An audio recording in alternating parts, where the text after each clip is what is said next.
કેમ છો મારા વહાલા વિદ્યાર્થી મિત્રો? તો આજે આપણે વાત કરવા જઈ રહ્યા છે આ વિડીયોની અંદર કે છેલ્લા 30 દિવસમાં 10th સ્ટાન્ડર્ડમાં સાયન્સ સબ્જેક્ટનું રિવિઝન કેવી રીતે કરવું. આના ઉપરથી પ્રેરણા લઈને તમે બીજા સબ્જેક્ટ પણ આ જ રીતે તૈયારીમાં એડ કરી શકો છો. બરાબર? તો અહીંયા ફૂલ પ્રૂફ પ્લાનિંગ આપ્યું છે મેં, જેની અંદર 30 દિવસની અંદર બેટા તમે 2 થી 3 સબ્જેક્ટનું આખા સબ્જેક્ટનું 2 થી 3 વાર રિવિઝન પણ કરી શકશો. સાથે સાથે તમને પેપરની પ્રેક્ટિસ કરવા માટે અલગ સમય આપ્યો છે. સાથે સાથે ઓબ્જેક્ટિવ તૈયાર કરવા માટે ખાલી જગ્યા, એમસીક્યુ, જોડકા, ખરા ખોટા એ બધું તૈયાર કરવા માટે પણ અલગથી સમય ફાળવ્યો છે. બરાબર? તો સરસ રીતે અહીંયા ટાઈમ ટેબલ પણ આપ્યું છે, કયા દિવસે કયું ચેપ્ટર કરવાનું એ પણ આમાં જણાવ્યું છે, કયા દિવસે કયું પેપર તૈયાર કરવાનું એ પણ આમાં જણાવ્યું છે, અને સાથે સાથે એ રીતનું ટાઈમ ટેબલ બનાવ્યું છે કે સાયન્સની સાથે સાથે તમે બાકીના બધા સબ્જેક્ટ પણ તૈયાર કરી શકશો. એના માટે પણ તમને સમય મળી રહેશે. તો ચેનલને સબસ્ક્રાઇબ કરી લેજો બેટા. વિડીયોને લાઈક ના કર્યો હોય તો લાઈક કરી લો. આ જ રીતના જો તમારે બીજા વિડીયો પણ જોઈતા હોય તો ખાસ કમેન્ટમાં જણાવો કે તમારે કયા પ્રકારનો વિડીયો જોઈએ છે, તો એ પ્રકારનો વિડીયો અમે તમને પ્રોવાઈડ કરીશું. સાથે સાથે વોટ્સએપ ગ્રુપ છે, એની લિંક ખાસ જોઈન કરી લેવાની છે બેટા તમારે. જો તમે 10મામાં ભણતા હોય તો પણ તમને વોટ્સએપ ગ્રુપ કામમાં આવશે, કારણ કે તમારું 11th 12th સાયન્સ તમે જોઈ શકો છો બેટા. 11th 12th સાયન્સની તૈયારી પણ અમે ફ્રી ઓફ કોસ્ટ યુટ્યુબ પર કરાવીએ છીએ. તો જો તમે આ ચેનલને સબસ્ક્રાઇબ કરી રાખશો, વોટ્સએપ ગ્રુપ જોઈન કરી રાખશો, તો એની અંદર તમારી 11th 12th સાયન્સમાં પણ અમે જ તમને મદદ કરીશું. સરસ માર્ક લાવવામાં મદદ કરવાના છીએ. અને સાથે સાથે જો તમે આગળ એન્જિનિયરિંગમાં જશો ત્યારે પણ આ જ ચેનલ તમારા કામમાં આવવાની છે. બરાબર? તો ચલો જોઈએ 10મા વાળા વિદ્યાર્થીઓ કેમનું આપણે તૈયારી કરીશું. 30 થી 31 દિવસનું ટાઈમ ટેબલ છે, ખાસ ધ્યાન આપજો. સૌથી પહેલા ટાઈમ ટેબલ પર નજર રાખીએ તો 6 વાગે ઉઠી જવાનું બેટા. બરાબર? સવારે ઉઠવાનો સમય છે 6 વાગ્યાનો. જો કોઈ 7 વાગે ઉઠતું હોય તો ટાઈમ ટેબલ 7 વાગે ચાલુ થશે, 1 વાગે પૂરું થશે. જો કોઈ 8 વાગે ઉઠતું હોય ટાઈમ ટેબલ 8 વાગે ચાલુ થશે, 2 વાગે પૂરું થશે. ટાઈમ સ્લોટ પૂરા કરવાના. જે વિષય અથવા તો જે રીતે તમને વાંચવા માટે સમય ફાળવ્યો છે એટલા કલાક તમારે વંચાવવું જોઈએ. તો ચલો 6 થી 7માં તો તમે તમારી ચા કોફી પતાવશો, સરસ મોર્નિંગ રૂટીન, નહાવાનું ધોવાનું, બ્રશ કરવાનું એ બધું પતાવશો. 7 વાગે જો તમે ભણવા બેસી જાઓ, સરસ સરસ સવારનો સમય હોય, સારો માહોલ હોય, મગજ ફ્રેશ હોય, 7 થી 10 3 કલાક તમારે વાંચવાનું છે. 3 hours. હવે 3 કલાકમાં એક જ વિષય વાંચવાનો ના. તમે 1.5 કલાકમાં એક વિષય વાંચો તો 3 કલાકમાં કેટલા વિષય વંચાય? 2. તો તમારે પાર્ટ પાડી દેવાના. આજે તમે સાયન્સ એસએસ વાંચશો, કાં તો તમે મેથ્સ ઇંગ્લિશ વાંચશો. 3 કલાક છે તો કોઈ પણ 2 સબ્જેક્ટ વંચાય.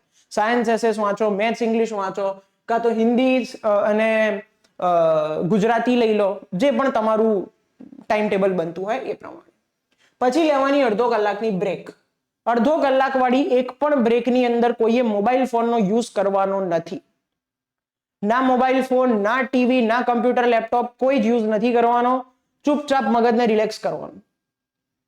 શાંતિથી બેસો, 5 મિનિટ 10 મિનિટ મેડિટેશન કરો, પાણી પીઓ, 2 આંટા મારો ગેલેરીમાં. બરાબર? મોઢું ધોવો, એ બધું કરવાનું છે. ઘરના સાથે 2-3 વાતચીત કરો. બરાબર? ફ્રેન્ડને ફોન કરીને પૂછવાનું નથી તે કેટલું વાંચ્યું, મેં કેટલું વાંચ્યું.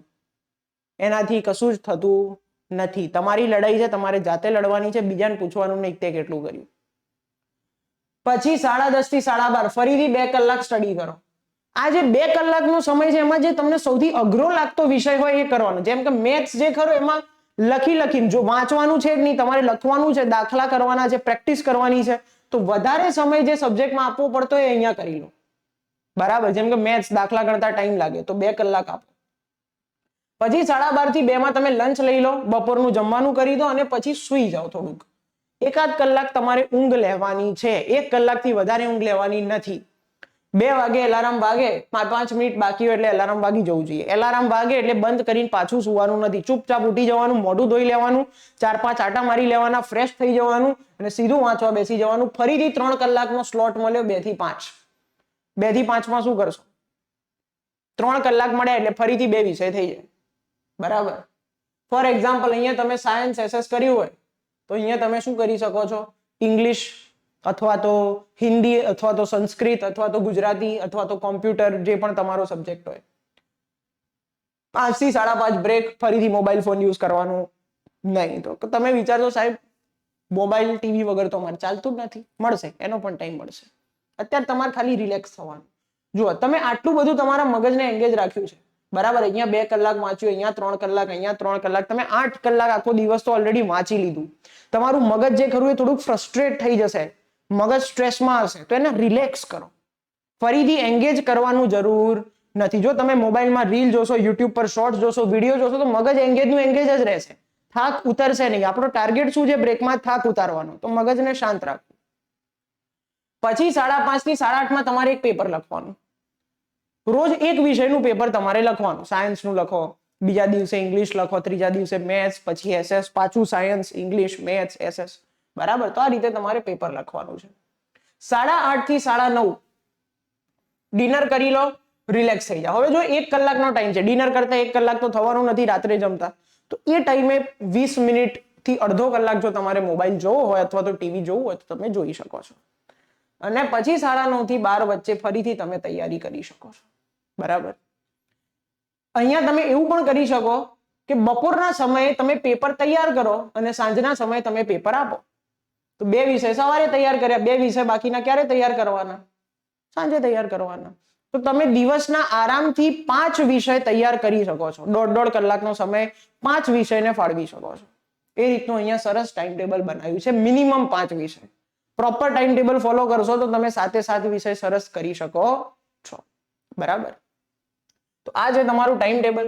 હવે પહેલા 13 દિવસમાં તમે સાયન્સમાં શું કરશો? રોજ એક જ ચેપ્ટર કરવાનું. 1 કલાકમાં એક ચેપ્ટર થઈ જાય. 1 કલાકથી વધારે સમય લાગવાનો નથી. કોઈ બહુ લાંબુ અથવા તો મોટું ચેપ્ટર હોય તો કલાકથી વધારે સમય થાય, બાકી થવાનો નથી. 1 થી 1.5 કલાકમાં તમે રોજ એક ચેપ્ટર કરશો એટલે તમારા 13 દિવસમાં 13 ચેપ્ટર સરસ ડિટેલમાં થઈ જશે. એવું નહીં ખાલી આઈએમપી કેવા થઈ જશે, ડિટેલમાં તૈયાર થઈ જશે. પછી 6 દિવસ રોજ 2 ચેપ્ટર કરવાના, બરાબર. છેલ્લો સ્લોટ જે ખરો એમાં 13મું ચેપ્ટર પણ આપણે એડ કર્યું છે, કારણ કે 12મું ચેપ્ટર નાનું છે. 12મું ચેપ્ટર નાનું હોય ને 13મું બી નાનું હોય, તમે સાથે કરી શકો છો, કોઈ ચિંતા નથી.